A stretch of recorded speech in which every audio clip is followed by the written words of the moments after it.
Ladies and gentlemen, welcome to Zoom Into Wine. It's time for the show and your host, Ian Blackburn.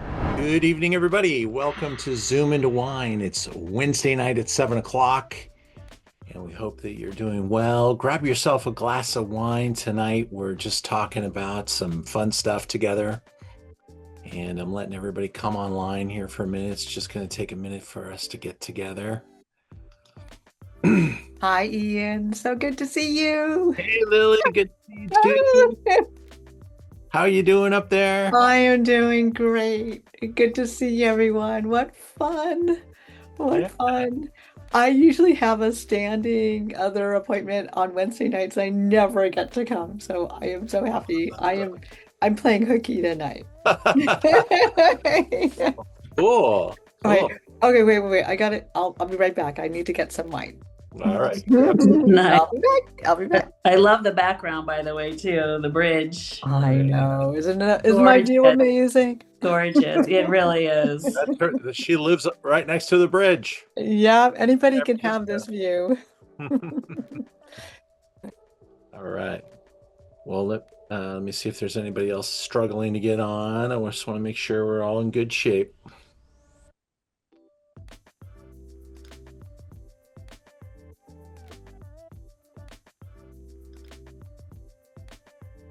There comes one more. All right, I'm so pumped up about this. I'm so glad you guys can all make time to join me on this journey. Before I get started, there's two more people coming in, so I'm just gonna keep going. Just gonna do a couple little quick commercials before we get started, because I'll be recording this for some bigger projects that we're working on, including, providing a great amount of information for you guys tonight. But in case I screw anything up, we're going to go through and clean this thing up a little bit. And we're going to really produce this into something kind of shelf worthy. Next week, I'm doing a Zoom on Greek wines, and we've got some really great stuff, different price points, showing both the value and some of the top higher end efforts. So check out the Greek wine selections. A lot of people are going to Greece and coming back and buying a lot of Greek wine, and my selection of Greek wine in the store has never been larger or more impressive. And I'm a huge fan of Assertico and Zena Marvo, and those are the grape varieties that I'm focused on. But we carry a really nice selection in the store at every price. Yeah, I'm excited for that next week. I signed up. Excited to try some of the different wines. Yeah, I think you'll be impressed. I've called May 6th a taste of the strange, because we're going into the weird corners of wine, tasting different things, different types of winemaking, a little ripasso, a little, let's call it fleur aged, like a Spanish sherry, something out of a large concrete, or maybe even what are they called in Georgia? They make the amphoras. Yeah, they're not quite an amphora, but they are closer to an amphora. I'm missing the word. They have a name for it, but it's this real special clay pot that they make, very similar to an amphora. You wouldn't be wrong saying amphora, probably. Oh, I just watched Drops of God. Yeah, they were in Georgia. Special name for them in Georgia. But we're going to taste some different stuff from all over the place. We've got some Spanish finds on the radar. I love what I'm finding in Spain. In fact, I'm working now with a new Spanish importer who's bringing in some really small top-end projects. And my wine of the year last year was a 100% Grenache from Rioja, labeled Rioja, not a Garnacha, but it's a beautiful producer. And once he got in here with one wine, he kept showing up with other great stuff, and I can't wait to show you. How do you Rosé Roundup. How do you like the Unico? If you Well, if you could get your hands on Unico, you're in good shape. That would definitely be a collectible wine, which we're going to be talking about a little bit later.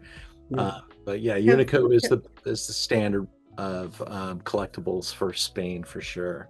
And when you do talk about it, maybe you can also talk about the way they make the reserve by blending with various vintages and whether that Oh, I'm makes not going to sense. be talking about Unico at all tonight. I'm going to talk about anything but a particular wine, more topical about the types of wine that become collectible, and that would be one of them.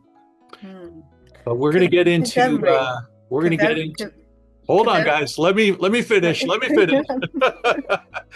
We're gonna get through Rosé Roundup, looking at some top rosés and talking about the state of rosé. Central Coast Gems, that's on the radar, but we've got now Zooms scheduled and posted on the website through July, and that's kind of cool. Didn't mean to shut that slide off. Let me bring that back. Boom. And for those of you who live in LA, I've found a lot of interest in this tasting coming up. We're doing Pinot Noir and pizza. It's a little competitive pizza tasting, along with 18 different Pinot Noirs, and the price point is particularly sweet. So if you're available on April 26th, come and join me in downtown LA. 2 spots remain for Champagne. I am going.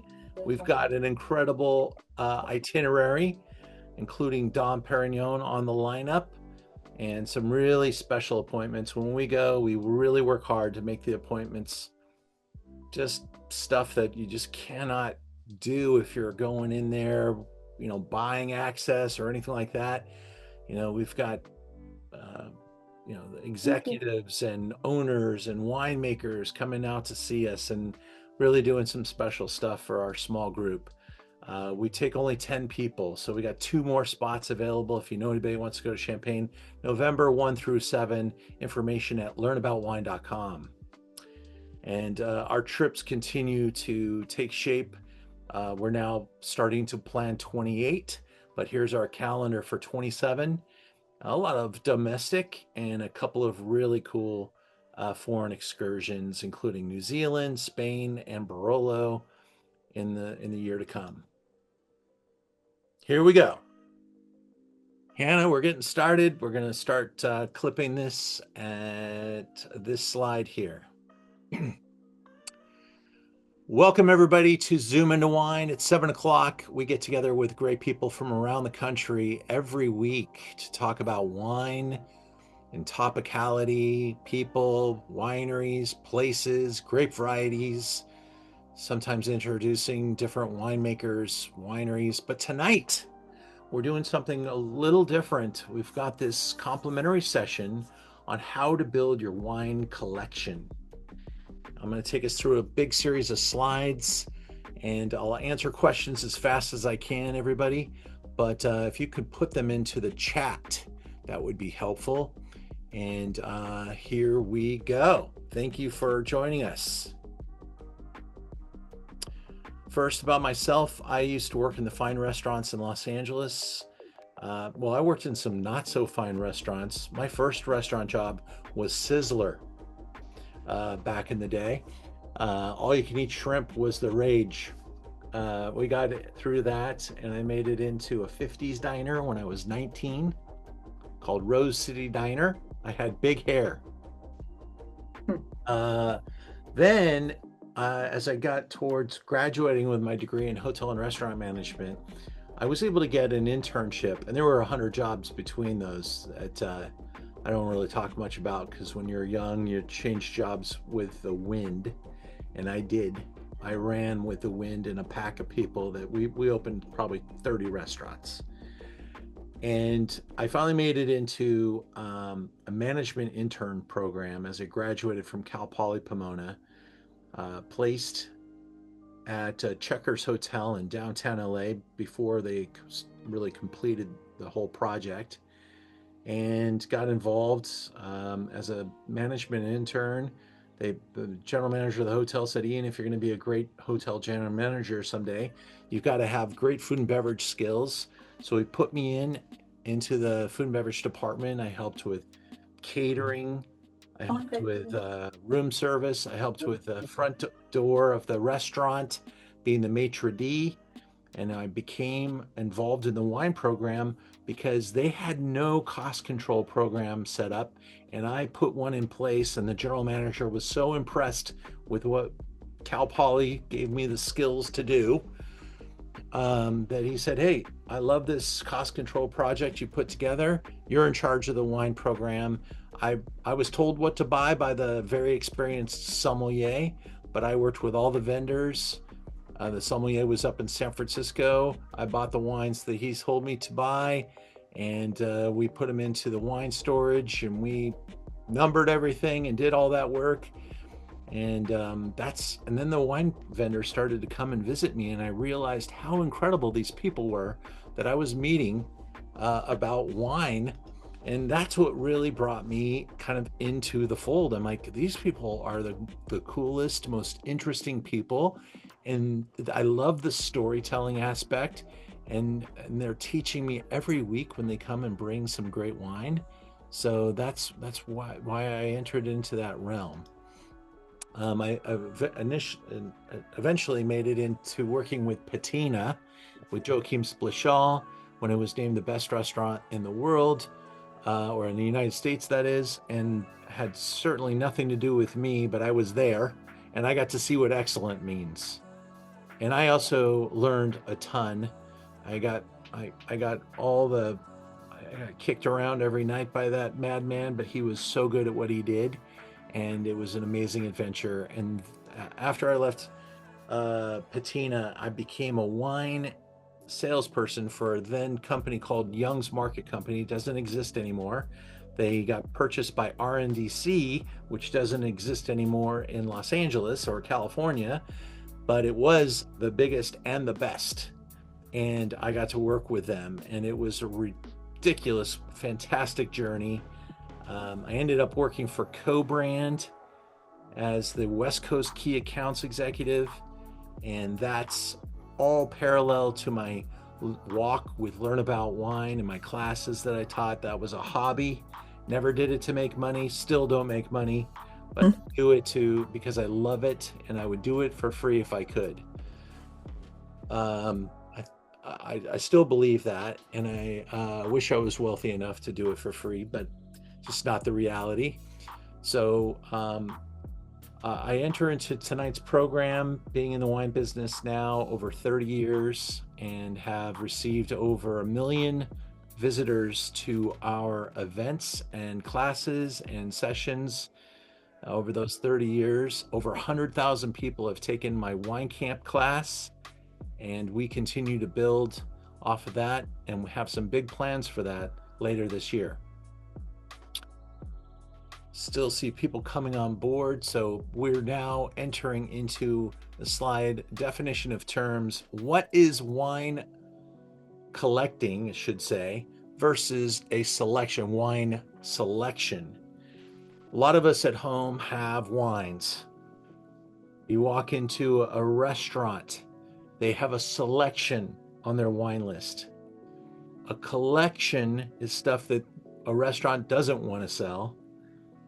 A collection is something that you are, holding dear, and possibly wines that you're collecting aren't actually for consumption, or maybe you intend to sell it or leave that as an option. I know a lot of people that bought wine in the 60s, 70s, 80s, 90s. 20 years later, those wines are so expensive, they're not even comfortable opening those bottles today. They would rather take that and turn it into 5, 6, 7, 8 other bottles that they're, are more in their price point. And that is what I'm talking about. There are wines that we collect. There are wines that we select. They're not necessarily the same. If you're, able to afford drinking very expensive wines, your collection could be your selection. but it doesn't always work in both directions. So I want to make that clear. And certainly not every wine is made to age or be collected. So those wines are immediately removed from this discussion. Collectible wine to me is something that, has meaning. It could just be sentimental.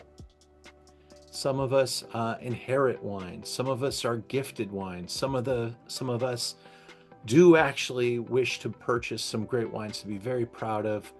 And I think a great collectible wine is a wine that will age with you. And you'll, at any point in time in your future, be able to go to your collection and pull open the door. You might swing open that door. I know a lot of people that are now entering into the later realms of their life. They just open up the door to their wine cellar and they say, please go in and pick a great bottle. That's because they know they're not going to leave the planet with all that wine. They want to enjoy it now. And that could be also the ultimate goal for your collection, is to share and to be super generous. I have some amazing customers. I have some amazing friends, and some of them have, pioneered industries that have given them the wealth to not worry about what the wine costs anymore. For me personally, I'm not there. So when I buy wines to add to my collection, I'm very careful. I'm watching what their values are, and I'm saying, where do I think this is going to be in a certain number of years? And I believe wines that hit into the collectible market need to be able to age about 20 years. That would be an interesting comment to test, but the 20-year number is where I think all wines that are made really are that's that number that kind of tests them. Is it a wine that'll age for 20 years? Now, there are some whites that don't need to be 20 years old to drink at their peak, but maybe they plateau at a peak around 10 years, and they certainly will make it to 20. But there are a good number of wines that really don't drink at their peak until they're 12, 15, 18 years of age. And ultimately, if it's just valuations you're looking at, one thing you can count on in this world where we see, today's dollar being, much weaker than a dollar that was in 2005 or even 1985. And so the value of the dollar now buying some of these wines versus 20 years from now buying that same wine, you might actually see a considerable amount of price appreciation. But if you're using current, currency valuations, it might not appreciate that much. So, keep an eye on that as you're making your selections and using some of the tools that I'll be teaching you about tonight. One of the great impactors on a wine's value has been the 100-point scale that we can really trace back to the 1970s with tools like the Wine Spectator. I think Spectator started in 77 or 78. Robert Parker kind of got started about the same time. And when they came in and started layering in 100-point scores, especially if a wine got multiple 100-point scores, that's when you see a doubling impact on the valuation of particular wines. A winery could make a really good wine that has almost a linear mark in its pricing, and then you hit that 100-point vintage and it jumps incredibly disproportionately in value because that was a 100-point effort. What you might be noticing is that there are a greater number of 100-point wines, and I don't think that I fault the wine industry for doing that, because I do believe we are making the greatest wines we've ever made today with doctors and doctorates in the vineyards, understanding vineyard science, vineyard technology, row orientation, the type of rootstock to use, what vines, what grapes grow in certain places. You go back 100 years ago, they just guessed. They just said, "Oh, I like that wine. Let's plant that grape," and that might not have been the right grape for the right place. And today, there's a lot more science going into the vineyard, and then the science in the winery. We now understand fermentation science. They never used to.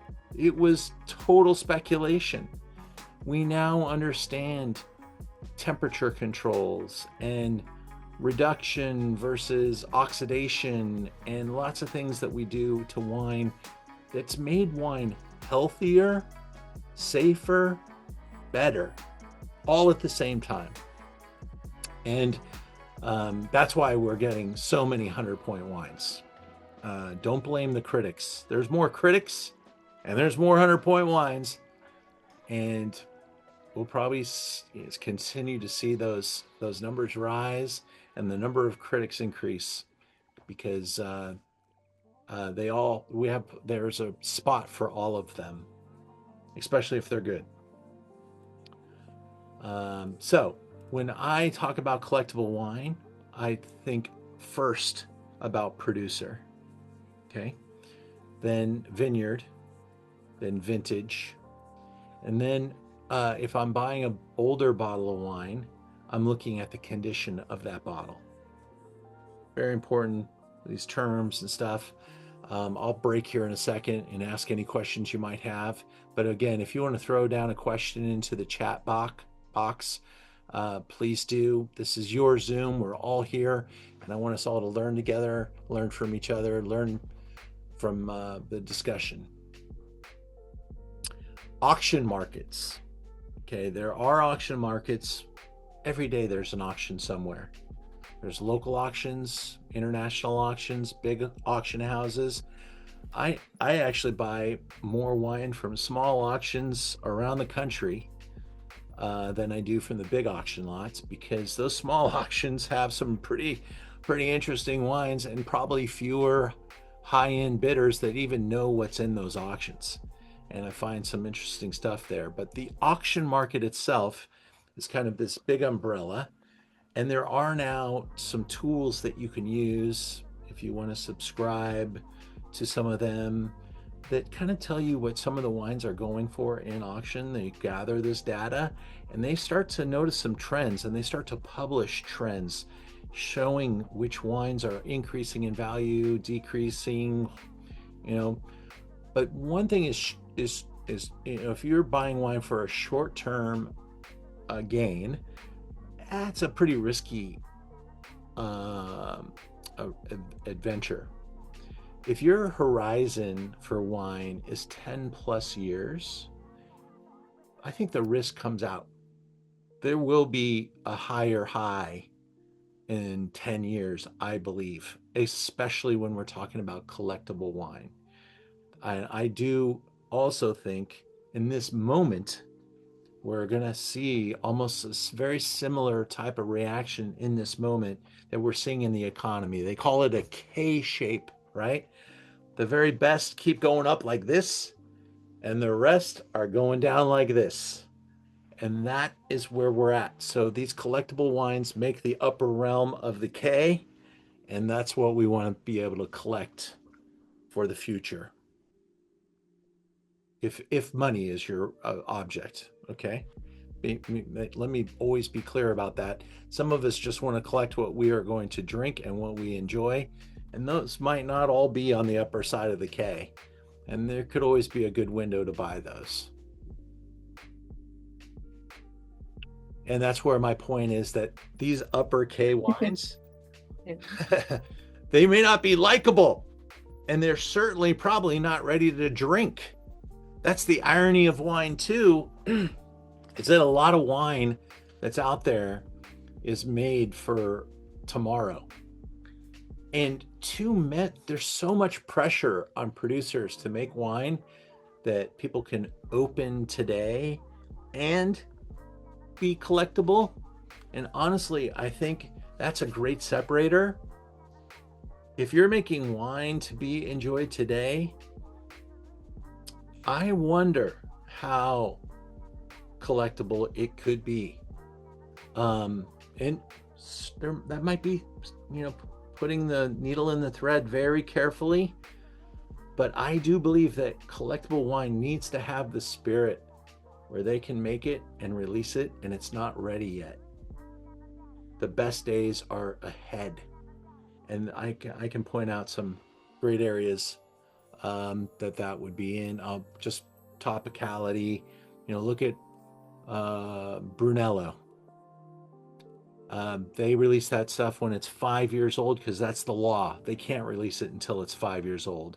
But the bank is saying, please sell this wine, get the money, and let's make some more wine. So that's what they do. And they sell it to us, so we'll hold it. And I think, the Brunello Reservas are the wines to buy and put into your cellar for future days. Those wines are expensive, and they're going to get more expensive. And they're not very likable. If you opened up a brand new Brunello Reserva right now, it would hurt. It's doubtful that any wine costing less than $50 today will appreciate at a significant rate. It will appreciate maybe in your enjoyment. Your friends will appreciate wines that are $50. I try to be as generous as I can, but if I have dinner, let's say my friend James Suckling's coming to my house for dinner, I'm going to open something pretty crazy, right? But my brother, who only likes wine that hurts his teeth, and that's still the case, he only thinks wine's good when it hurts his mouth. That's his rating system. I'm not opening the same quality for him. He'll be my $50 bottle or less, and there'll be a company that's coming over for something even greater. And so it is absolutely great to have a selection of both values that are very good and that you enjoy and that you can drink any day of the week, and then to put away a few bottles for those special days. Here's a couple tools that we can use to kind of define collectible, maybe to help you. For the ultimate high-end wine collector, this might be a tool.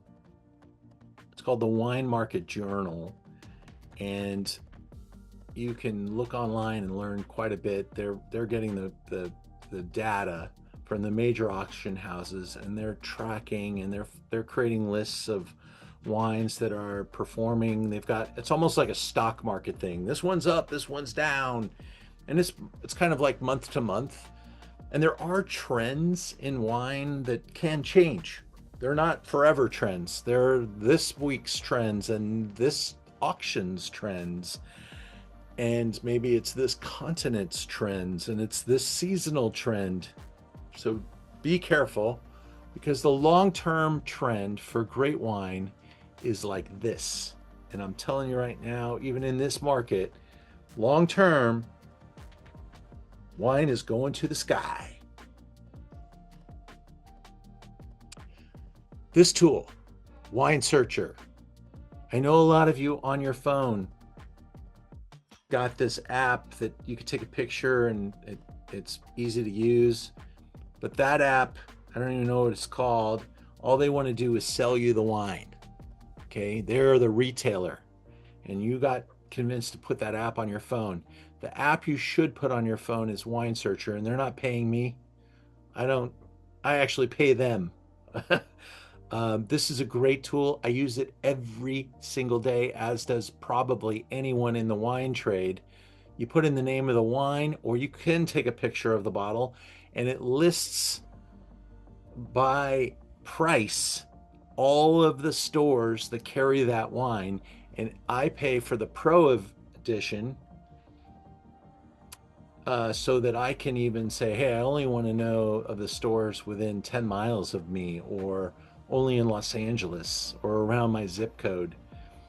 And it helps eliminate a lot of search for me. But my use is a little hyperbolic, and probably not the same as your use. You could keep the free version and be very happy with it at Wine Searcher. And they put a lot of money into hiring very good writers to write articles and stories, and you can click through and see different stuff, and there's stuff about each of the vintages, and you can find, one of the tricks I use with Wine Searcher is people call me and they're like, hey, and I was born in 1971, what wines do you have? And I'll go on a Wine Searcher, bloop, bloop, bloop, enter 1971. That's it.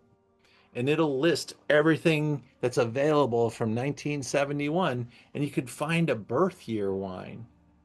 That's one of the coolest gifts of all time. And it's a very cool gift to give to a young couple that's just had a baby, to give the baby a bottle of wine from the birth year that'll age for 20 plus years.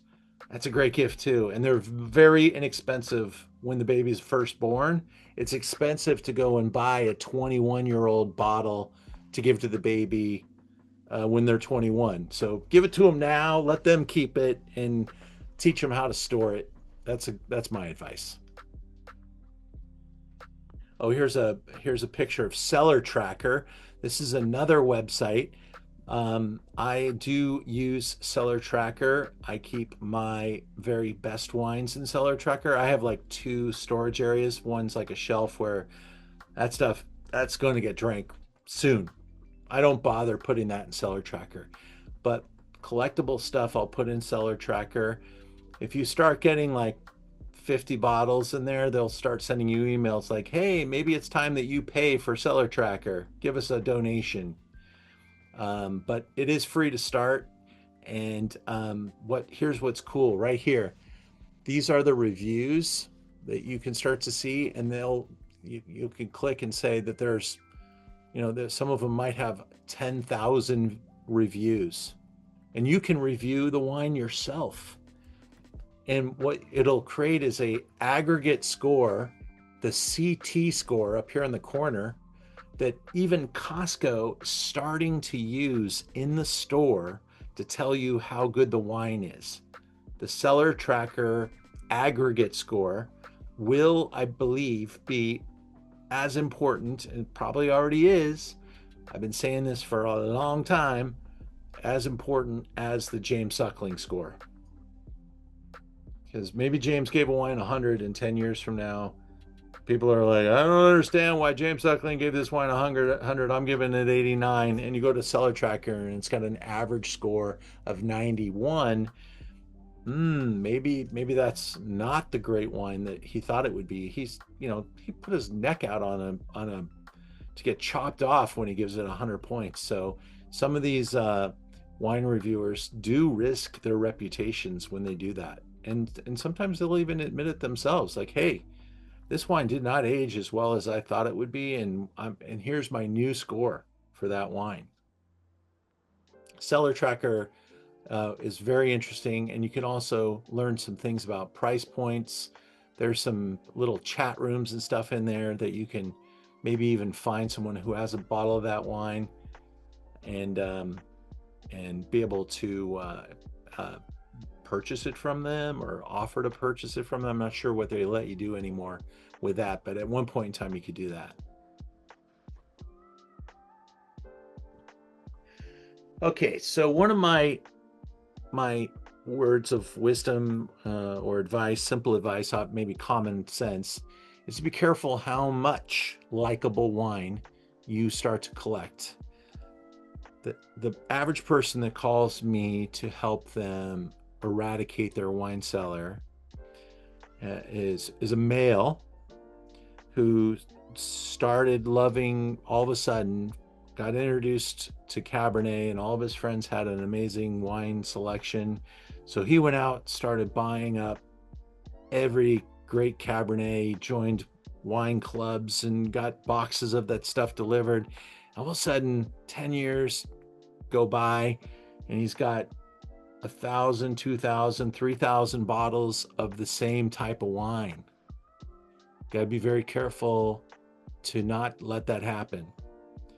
Big ripe Napa Valley Cabernets may not be the greatest investment, and in fact, probably when you go to sell those wines, they're going to be worth a lot less than what you paid for them, with some exceptions. But buy enough likable wine that keeps up with your consumption habits, but doesn't exceed your consumption habits. And I use the word likable because it is totally fine to have that likable refrigerator and that collectible. And I don't even think I would call it a refrigerator, because if it's collectible, you don't want to put it in a wine refrigerator.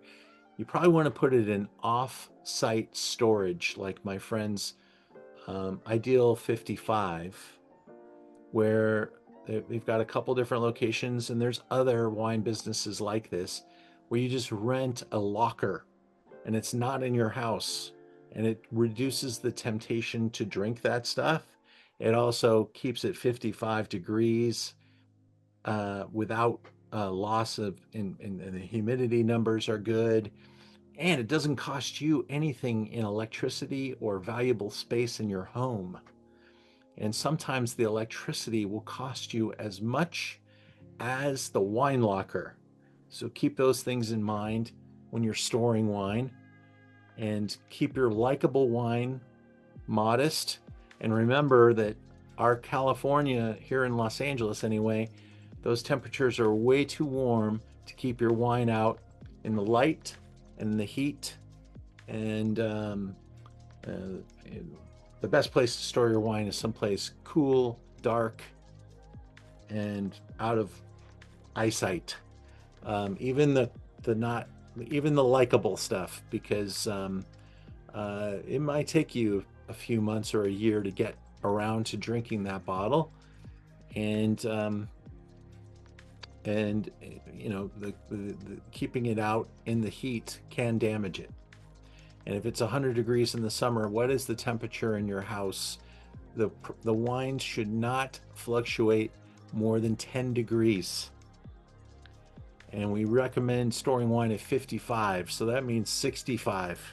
And where in our house in California does it stay 65? The answer is nowhere. And if you think your basement's a good idea, talk to anybody that's got a lot of wine in their basement, and usually the corks fail on old wines. The corks start to crumble. So you need the moisture, you need the humidity, and you need off-site storage for wines you're going to keep for a long period of time. As I talked about before, those wine clubs and stuff can start to dominate your wine selection. So be careful, make sure you're drinking it as fast as you're getting it, or plan to. I'm not saying to disengage from your wine club. Those wine producers love having you on there. But be careful getting too much wine from the same producer, because guess what? As you get older, your tastes and preferences will change. That family that calls me, and it's not one family, it's like every family that calls me when dad has too much Cabernet, that's because dad's not drinking Cabernet anymore. He's found out about Burgundy or Riesling or Champagne, and he wants to turn some of that investment into something else. And sadly, a lot of the times I get called is when dad dies and the family doesn't give a two hoots about the wine. They want the cash. So don't die with all your great wine in the cellar. Find reasons to drink it, make good friends, and call me occasionally. Protecting your investment is important, and along the way, I'm continuing to bring up, storing wine as an important way to do that.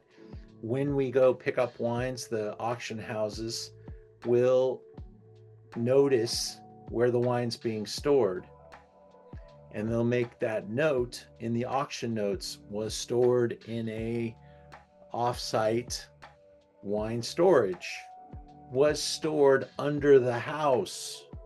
Not as good of a note in the auction.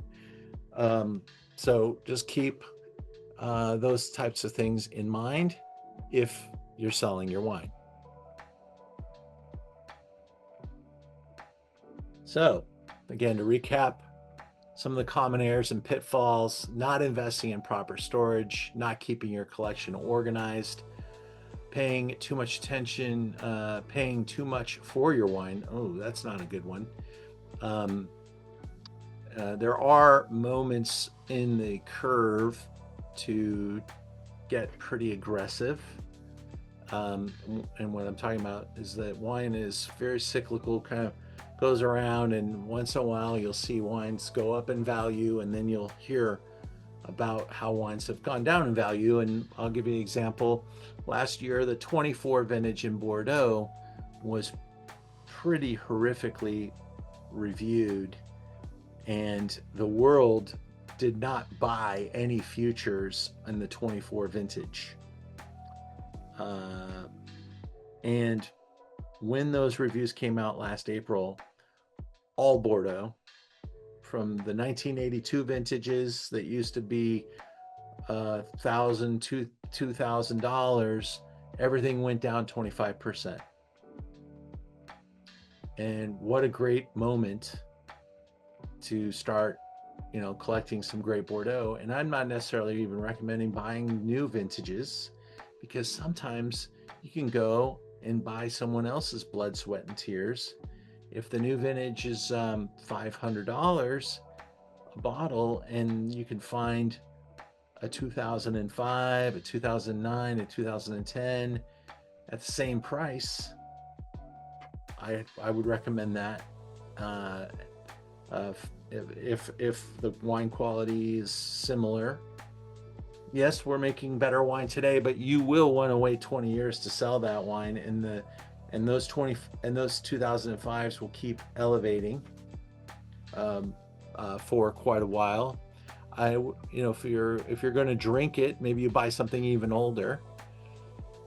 But just so you know, current priced wines and older vintage wines, make sure you watch and look out for that. A lot of top wines in the Napa Valley coming out at $1,500 a bottle, current vintage. You can go back and buy the older vintages for less.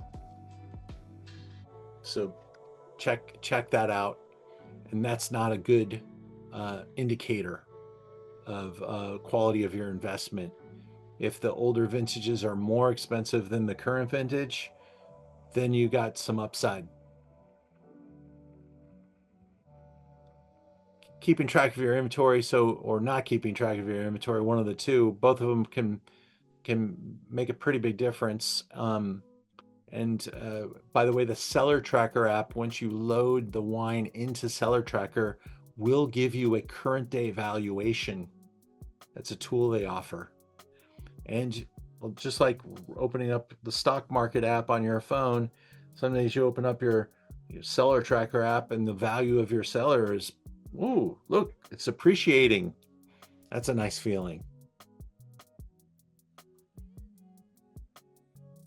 And getting to know your wines and reading some of the reviews. The Cellar Tracker, again, a very good solution to put in the wine, the vintage, and see what people are saying. Oh, the wine is drinking great. Oh, the wine's starting to be pretty mature. You do have to keep the comments kind of, take it with a grain of salt, because not everybody that's commenting is an expert. And some people don't like the taste of mature wine. And some people prefer the taste of young wine. So those are things to think about as well.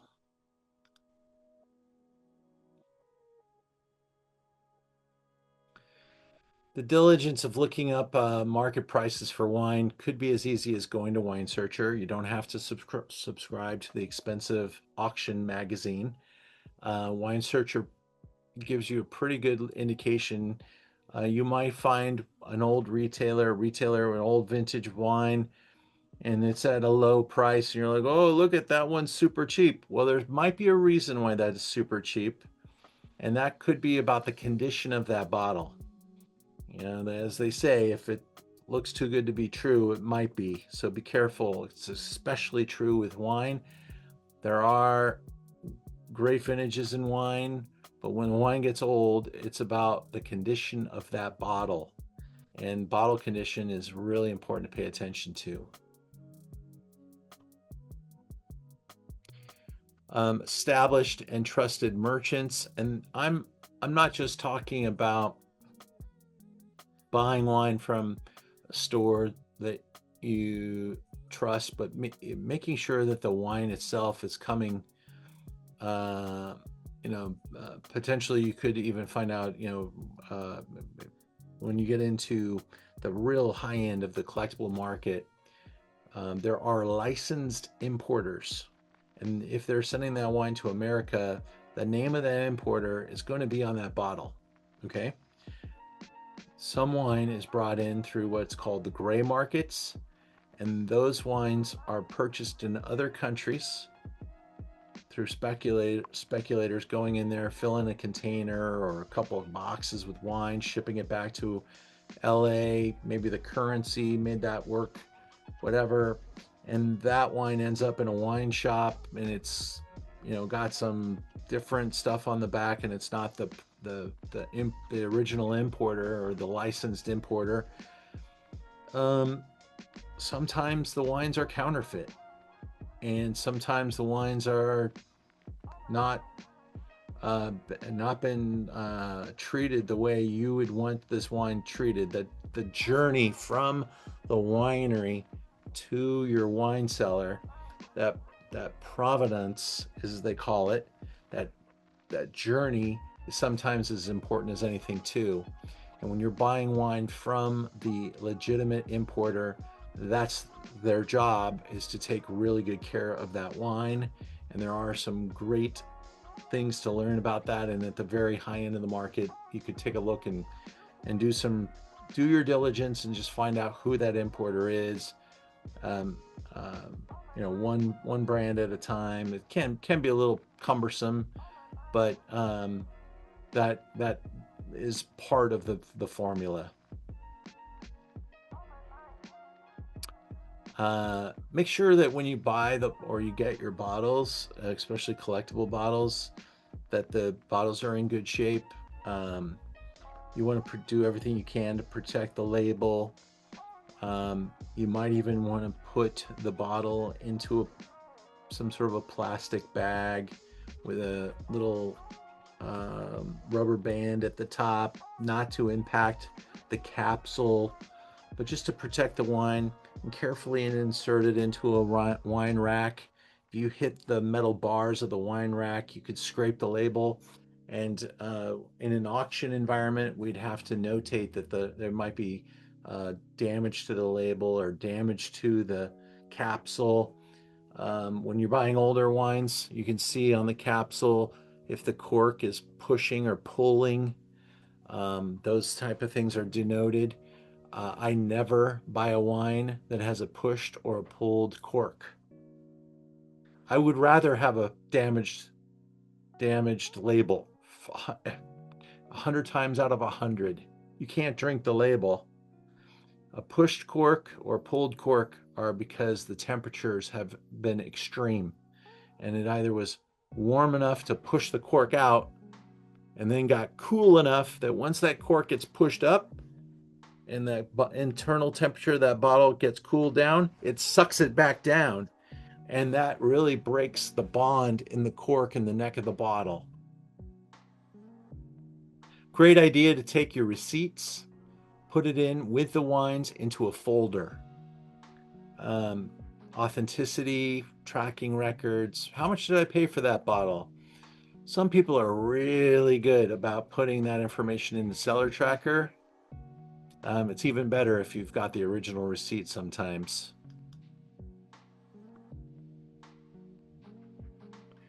Here's the part where I start to talk about, you know, what are you collecting? I encourage people to think short term and long term.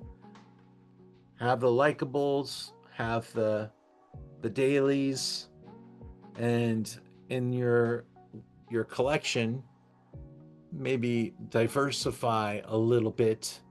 Don't just make it one producer, don't just make it one region, don't just make it one grape. Change, things change, tastes change, trends change, and I do believe that worldwide pricing will change too. There might be some currency involved. I think we're starting to see some wine price movement in some interesting areas of the world.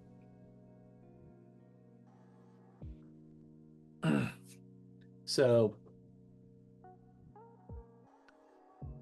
a lot of people only buy just reds. That's all they're drinking. Red wine. I like red wine. Da da da.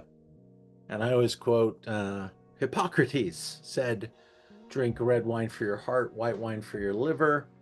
I do believe that some white wines are collectible. I do think while some of them may have limits to their ageability, there are some very storied producers that will increase in value, and they are on the upper lip of that K. Couple of white wine examples: Chauve, White, Hermitage, or Chauve Blanc, Hermitage Blanc. That will be something that will continue to elevate in price. White Bordeaux, it's on fire right now. And the top wines, I think they're going to, and unfortunately, I'm going to tell you that Chateau Yquem is, I think, the only investable Sauterne. The others will do just fine at holding their value, but Yquem is the investment grade opportunity in sweet. I do think that vintage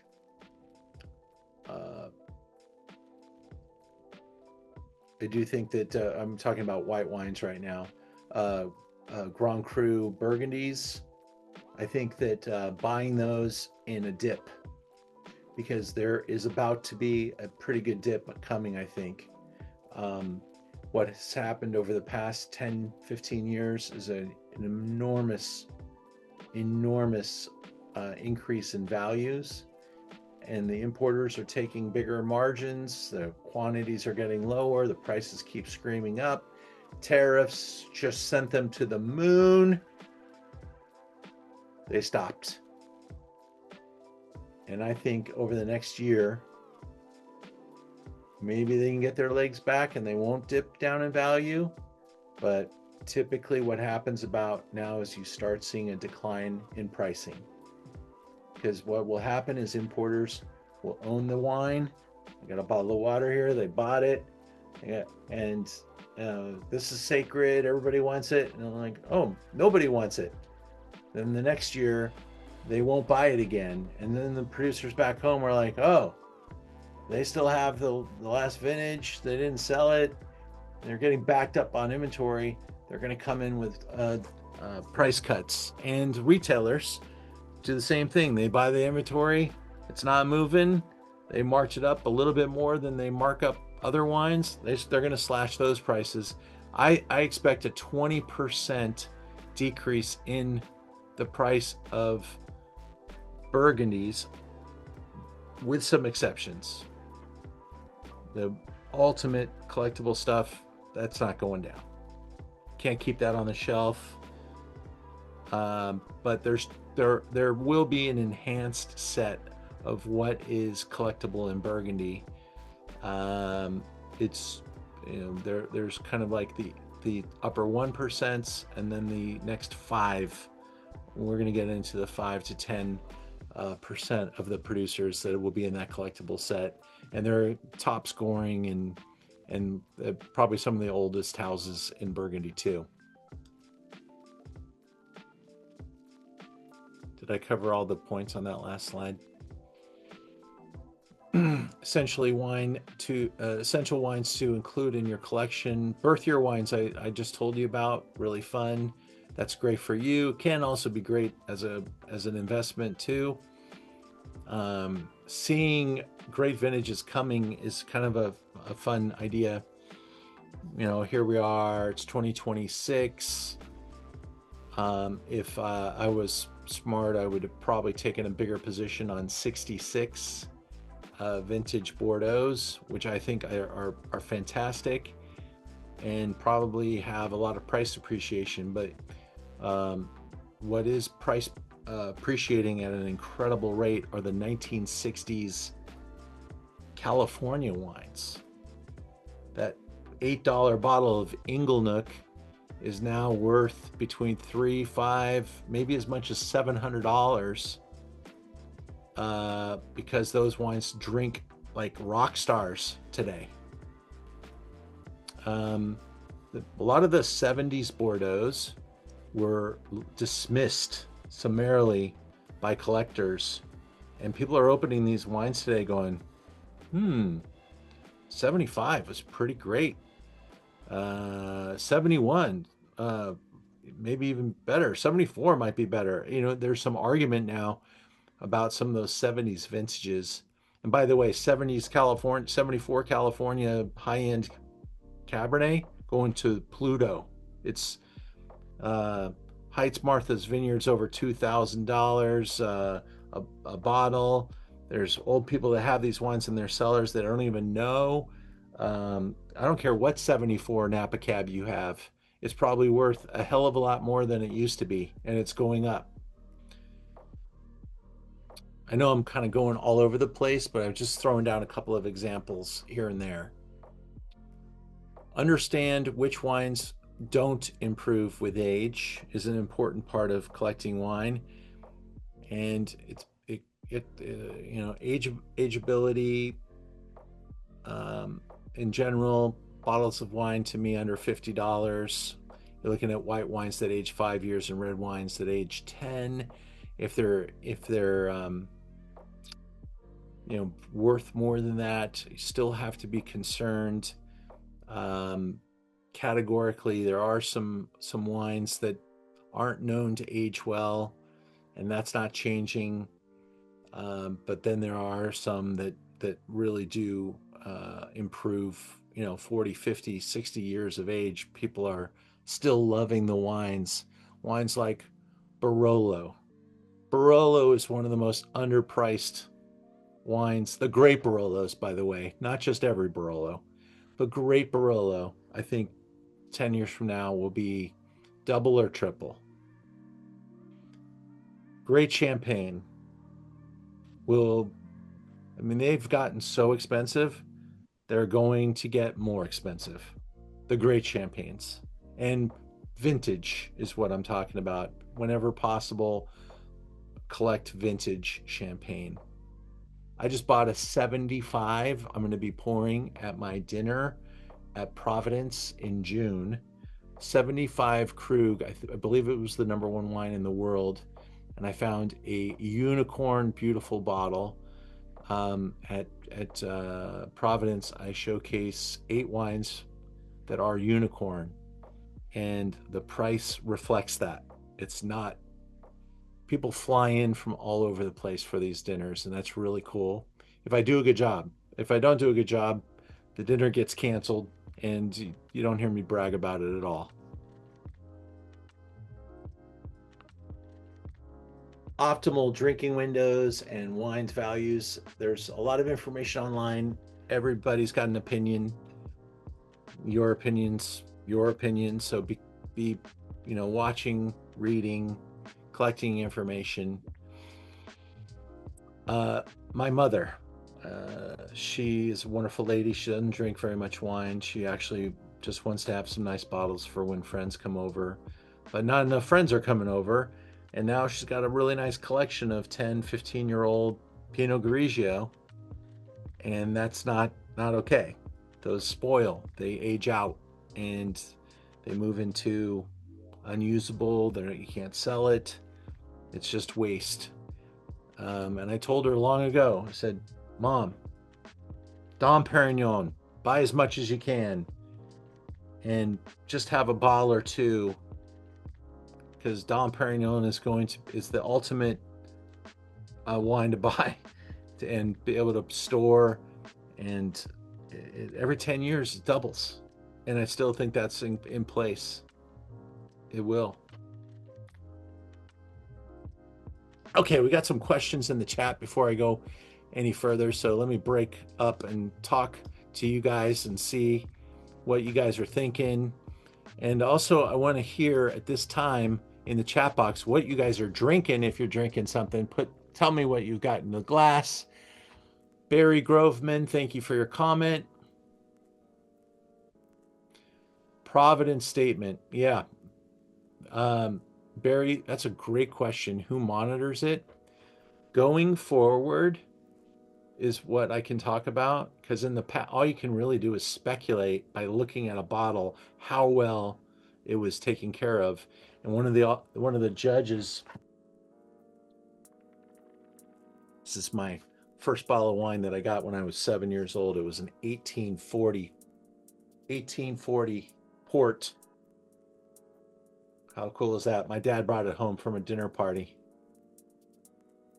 The fill between, and it's empty, by the way, but the fill between the cork and the top of the wine is called the eulage, and that'll tell you a lot of information about how well the wine was stored, because there's certain fill lines that are acceptable.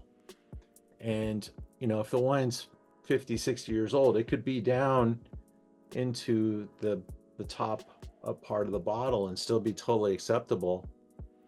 But if it's 5 years old, it shouldn't be down there. If it's 10 years old, it shouldn't be down there. And so those are the types of things you learn over time, and you can find that data, what's out there and what's acceptable. But good question. The future, micro technologies going into bottles, and wineries are going to be able to tell you what temperature that bottle was at on which day. They'll have a graph chart of your bottle that you'll be able to scan, and you'll be able to get the information about your bottle, whether you like that or not, because they're building it into their bottle technology. Being able to authenticate that bottle with detection devices and scannings and all kinds of stuff. Now, not everybody's doing that, but some are, and they're not always out there telling you, hey, there's something in your bottle that's got a temperature detector. But it's a lot of people are working on that, and a lot of investments companies are trying to be that company that gets everybody to do that. I mean, that would mean millions and billions of bottles. So that would be an interesting thing. But that is something to look for into the future, is the information that they're tracking and collecting and keeping on your bottle. And some are just putting it in the box when they ship it to your house to tell you, hey, thumbs up, the bottle's made it to your house at the right temperature and you should be good to go. More questions in the chat box. Barry, about Yquem. Is the Yquem Good Vintages separate and apart from other Sauternes and worth the investment and the drinking experience? The answer is a simple yes. Yquem is the leader. It always has been. It always will be. And now in the hands of LVMH, they're making the wines even better, and it's the ultimate example of Sauternes. And it is priced like it, unfortunately, but still, I mean, the current vintage I think is around $300 a bottle, and you can count on that being a nice improvement in time. That's gonna be scaling up, because especially if you can buy 100-point vintage, 10 years, 20 years from now, it'll be worth a lot more. Lily, thanks for the question. Aside from Krug and Dom examples, what are champagnes you recommend worth collecting? You recommended worth collecting vintages, question mark. Yeah, so I think if you're paying attention to what's going on in Champagne, it's the small guys, some of the rare names in Champagne, Savarts, Pierre Peters. They don't make very much, and they're already selling at high prices. They kind of pop out, and you're like, I don't know that one. Take a look underneath the hood, and those wines will be really good investments long term. And if they happen to pass away, God, those wines could go to Kingdom Come. We've seen that happen to some really great Burgundy producers when they pass away. If the winemaker at Chateau Margaux passes away, that doesn't tend to move the needle in a Bordeaux that makes 25,000 cases, but the Champagne house that makes 500 cases will send that wine to the stratosphere. And I do think that Dom and Krug are both investable. I do think that they, especially vintage Krug, but it is already hard to get, and it is already very expensive, and it may take a long time to realize upside, but it will skyrocket continuously. Same question I'm sorry, go ahead, Lily. Oh, are there any small growers that are just under the radar that maybe not so expensive, that would be like Maybe that's another deal? episode. Yeah. Because I would probably want to research Something I could afford. Yeah. I think you can afford Pierre Peters, and I recommend it as he's mature, nowhere near dying, but his wines are still getting discovered, and they're on the rapid increase. And I'm talking about vintage Pierre Peters. That's going to be a big one. Okay. Any specific vintages for Pierre Peters? Anything recent's pretty damn good. And if he's making vintage out of it, it's not good. Vintage. Yeah, It's good. Thanks for the hot tip. you got it. Excellent. All right. Johan, do you store champagne warm? I store champagne at 55 degrees with my Bordeaux, my Burgundy, and don't store your champagne in your refrigerator. What is that? About 39 degrees in your refrigerator? That's too cold. Champagne at 55 with your reds, and keep your champagnes in a box. The bottles allow for light to touch the champagne, and that's why the boxes are important. They also minimize vibration, and you want to keep even if you don't have the box, keep it in a box away from light. 2021 Nebbiolo Langhe. Question from Lisa, thank you. Barolo, going up in value.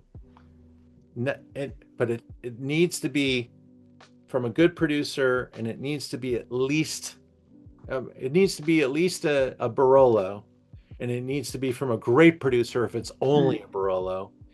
Otherwise, it needs to be a great single vineyard from a top producer or a good producer, a single vineyard wine from a great vintage like 2021.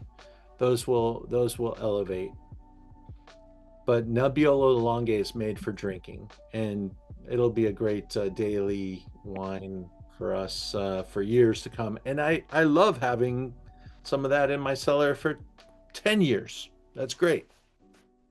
And that's a bottle of wine you can buy for $30, $40. And if you're buying a $50 Nebbiolo Longa, that's even better. The more you pay, probably the better the damn wine is. And they can be magical. Um, Ben, you're drinking the 2011 Spring Mountain Elevette. Oh man, that is a crazy selection. That is right in the peak of when they have discovered all of that Brettanomyces, and it's a very cool vintage 2011. That thing has got to smell like a phenomenal spa. How's that? Does it smell like you're getting a massage in a great spa with? I don't know about that, but I have a terrible nose. But Are it you was like? also oddly enough, it was a half bottle, so I don't know what Okay. that does for the aging. I mean, it ages more quickly, I think, but It does ages faster, and that's why big bottles are more expensive than small bottles. Not just because of the size. I'm talking about cost per ounce, but the half bottles is great for convenience, but not great for collectability. Let's see, Lily, you're drinking does that say Betwixt Pinot Noir? Yes, Betwixt Pinot Noir, Lester Family Vineyard. Total yumminess. All It's right. so good. A little age. It's in your divine. hood there in Santa Yeah. Cruz. Yep. Divine. What do you think of Love it. using radio wave sensors for vibration and climate controls in your cellar or on individual rare like art like what art? Rare bottles, yeah. Yeah, I mean, I don't know where the technology is going with, what type of apparatus or what type of frequency that they're using. I think they're using some sort of sensor that you'll have to enter into a phone or an app Hmm. instead of sending out some sort of like wave. I don't think anything that's sending out waves would scare me because it might Mm. actually impact wine quality. But Mm. I think any kind of a sensor on a bottle that you could then download into a website and say this is what it is, that might be the way to go. But I wouldn't want to emit waves or need any type of power device to function. Okay. Okay, going back in. Just wanted to break for a second, catch my breath. Here we go.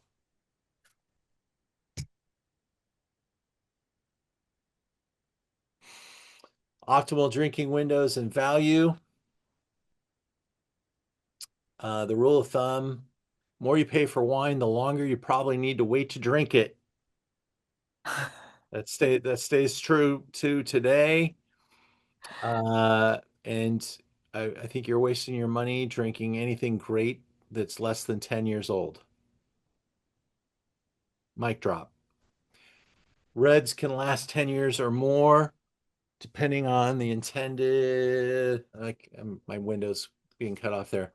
Sorry. Red wines can last 10 years or more, depending on the intention behind the winemaking.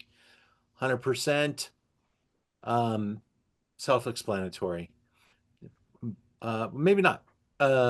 When winemakers make wine, they don't just get lucky. Okay. They're using vineyards that have been farmed with the intention of making collectible wine. They use techniques that are where they're intending to let the wine mature in the bottle. And that is the resulting in a wine that's meant for a collection more than a selection. Domestic white wines can last about 5 years. There are some exceptions to that. Absolutely. There are some producers that would laugh at that comment, but there are very few of them. And so, and I got to speak generally unless I'm talking about one specific brand. But we can make wine that ages as good or even better here in California than anywhere in the world. We can. The problem when we make wines that are that age worthy, they become difficult because the collectors get them and they're like, I gotta wait 10 years to drink this. And so, there's a pushback, and the banks like us to sell the wines. And so we make the wines to sell, and the selling means to drink. And if you ask the wineries to hold them until they're ready, you're going to make that wine really expensive. Time is money, and they want to give you the wine and have you age it, and you pay for the storage. And that's, um, what we need to do as good wine shepherds and with our flock. Okay, get this window out of here.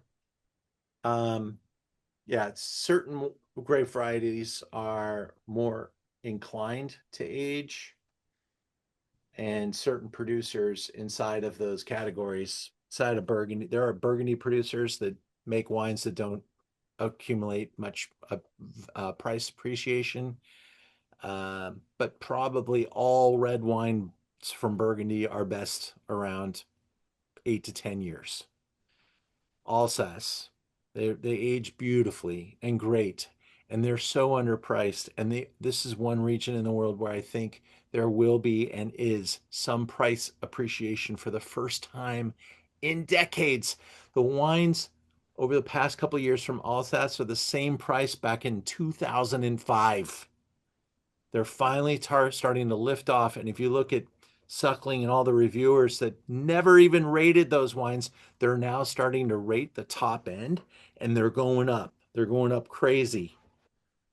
So that's fun because I love Alsatian wines. And if you've never been to Alsace, go there. It's such a great visit. Really, really special. Champagne, we've talked about. Riesling, whether it's Alsatian or German, there are categories and producers that are appreciating. And wow, those wines can age beautifully. 20 years, certain wines, yes, certain vintages, certain producers, certain vineyard designates, and probably not something that's simple like Mosel. You're talking about, GG, Groskevex, and really something special about that bottle and that vineyard designation. And even some Gruners. I think Gruner, collectible Gruner is kind of a thing because these wines age. I mean, they're just like a lightning bolt in a bottle, literally. Um, and and you buy them in great vintages, and you buy them from the top producers. They can go upwards quite a bit too. But again, those wines like Pinot Grigio, Albarino, Sancerre, there's really not any upside over 5 years on those wines. Although drinking an old Sancerre can be a lot of fun. And you could go 15 years on a Sancerre and you'd be like, wow, that's pretty damn good. Just the world doesn't think so in the collectible markets.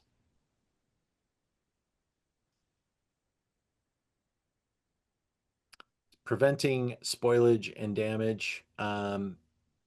So again, just kind of retapping the same button. 55 degrees is the number. And you don't want to see the temperature swing more than, and I said 10 degrees, but probably 5 is the real swing to protect your wine. Um, so, if it gets as warm as 60 and as it can get a little cooler, but the problem is you don't want the wine to go from 47 to 60, maybe between 50 and 55, maybe between 55 and 60, but that's the variation. Don't let it move more than that. It's not good for the wine. I can't express enough how important keeping light away from your wines, especially UV lighting. Uh, Ultraviolet light just breaks wine down. And it can even change the color of the labels and start to change things. If the label's changing color and the capsule's changing color, just guess what's happening to the wine inside.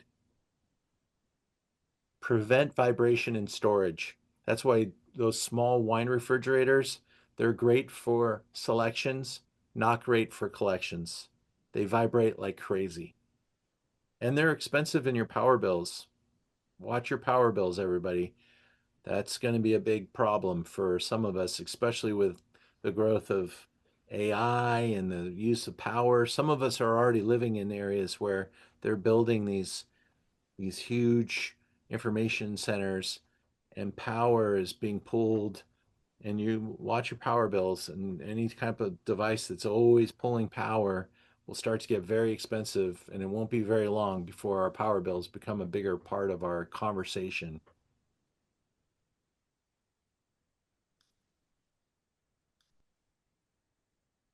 Properly organizing your wine cellar.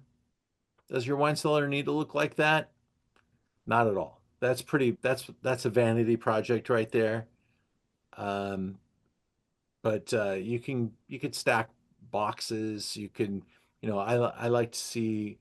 I go to people's wine cellars in like Ideal 55, and they put their cages basically.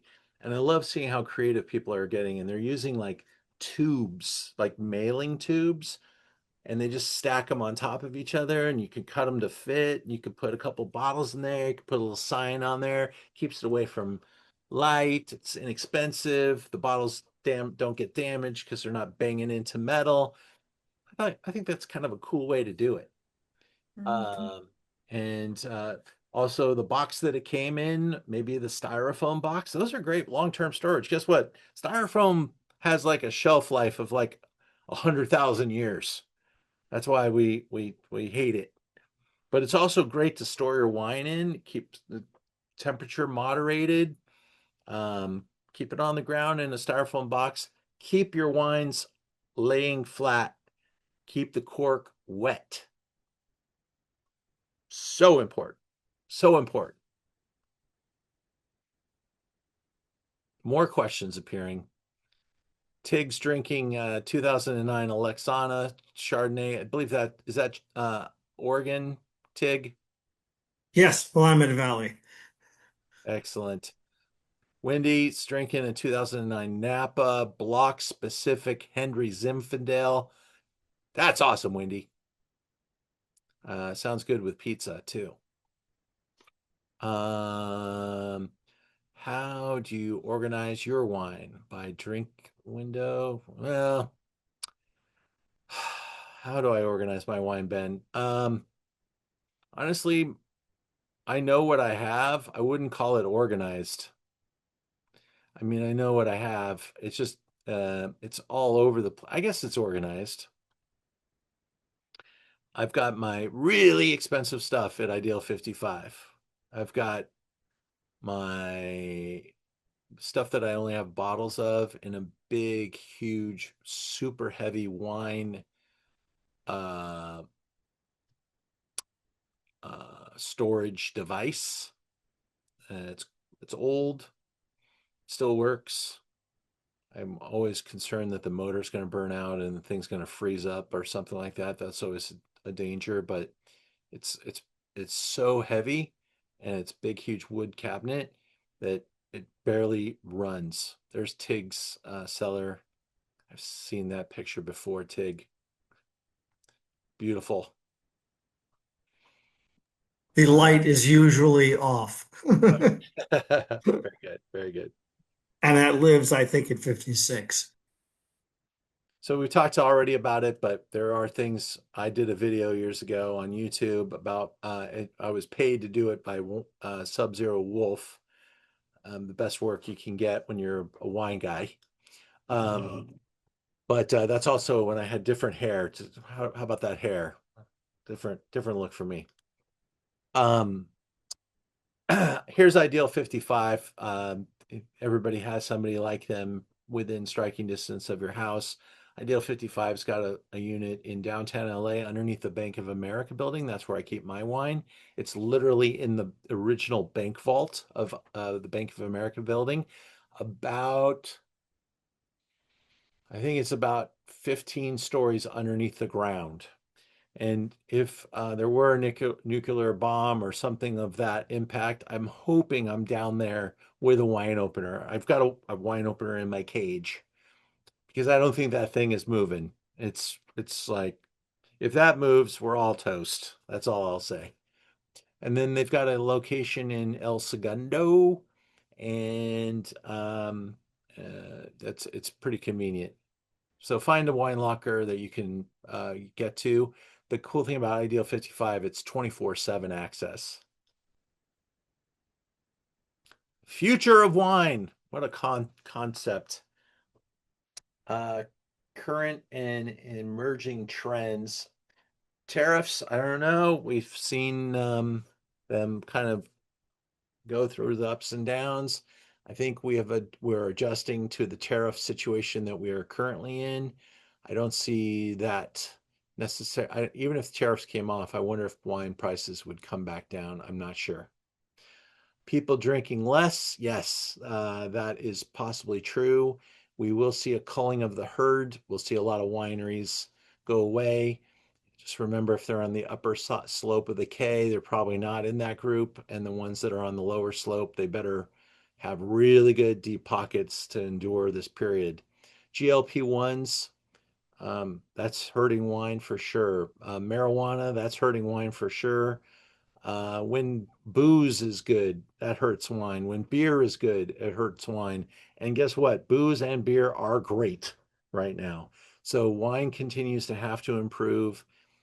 We got to a spot where we were just making too much wine, and then the pandemic came and we all started drinking it all. It looks like we could drink that much wine as a planet, but we can't. So we're adjusting. And it just, all the pandemic did is postpone what we're talking about right now by about 5 years. Seriously. 2019 was one of the worst years in wine ever for a lot of people. And pandemic saved wineries that should have gone away. And they thought, oh, this is the next bump up. Wrong. You're gone. And that's what's happened. We will adjust. Different European regions such as Bordeaux, Brunello, Barolo, and Germany had excellent harvests. Okay. Classic European wines may emerge and become even more popular even in a newer age. I'm sure I had good intentions when I wrote that. I'm not sure what that means anymore, but different European regions had excellent harvests. Well, that's from year to year. So I'm not sure what that is. Maybe I'm just talking about currently. There has been, maybe the point was that we've had too many great vintages in a row of Bordeaux, too many great vintages of Brunello, too many great vintages of Barolo. And so the prices of those wines have all been, let's say, arrested for a moment. And I think Barolos are the same price that they were 10 years ago. Brunellos have been pretty flat. The only price increase bump we might have seen is a little bit of tariff, but honestly, I think most of those tariffs were eaten by somebody because the prices haven't bumped that hard. Vintages, guess what? We can have great wines from tough vintages. We can have great wine. We can have abundant wines from great vintages. Just pay attention to the producer, and then care about the vintage eventually, and maybe some score or reputation of that vintage that will help shape the future of those ideas. I'm at an hour and a half right now, so I'm going to tell you that I'll be done in 5 minutes. Fresh aromatic whites like Sancerres will be strong wine choices for your fresh category. I do think that those are growing in popularity and bringing wine drinkers to the foray. And I do think that white wines will have some big upsides in the years to come. I think a lot of people are burning out on some of the big reds. I think there's way too much Pinot Noir in the world. I do think that those wines are going to suffer a little bit in the current pricing environment. And no and low alcohol wines have absolutely no collectability. I'm not a huge fan of those personally, but I will keep my personal thoughts out of there. There are people that need those things, and there are businesses that will create money making those things. I just wish they wouldn't call them wine and they'd call them something else, because I think wine to me should be about a grape or a fruit that's been fermented, gone through some sort of a process. You know, maybe it's oak aging, maybe it's fortification, and it's actually wine. When you start having to remove and reverse engineer and do all this stuff, I think it should be labeled as a wine product or something like that. Just give it a little different department, and that'll keep the confusion away. Um, uh, like I said, I'm not a big fan of de-alking or lower alcohol wine or anything like that. I just wish the category could remain a little simpler, but it probably will never be as simple as I think it should be. And I speak with my dollars in my store, Merchant of Wine. I buy wines for the store that I believe in. I have a whole collectible wine area on the website. They give you some examples of wines that I believe are collectibles. Sometimes they make it into there because my designers misinterpret what I believe. I catch them and I correct it. So at any one point in time, I'm always monitoring what's going on in there. But let me just show you that site real quick, and then I'll say goodbye. I go into the wine shop, and it's a featured category called Absurdly Rare and Collectible, and a lot of interesting stuff, some older vintage things, some producers of merit, some rarities, and pricing is not, always a judgment that I make when going in here, but they do tend to get expensive. But I have some really nice ideas in here. I'm hopeful that everything I think is collectible on this website is in there. But building a website and having it work as you wish it to can be difficult. You could turn the website upside down and look at it from different angles, whether it's new or high to low value. And typically you can do that with every website. And the high value stuff tends to be in those categories. There's that 75 Krug that we're going to be drinking at Providence, maybe some Reyes. So we'll be putting that wine list together here pretty soon.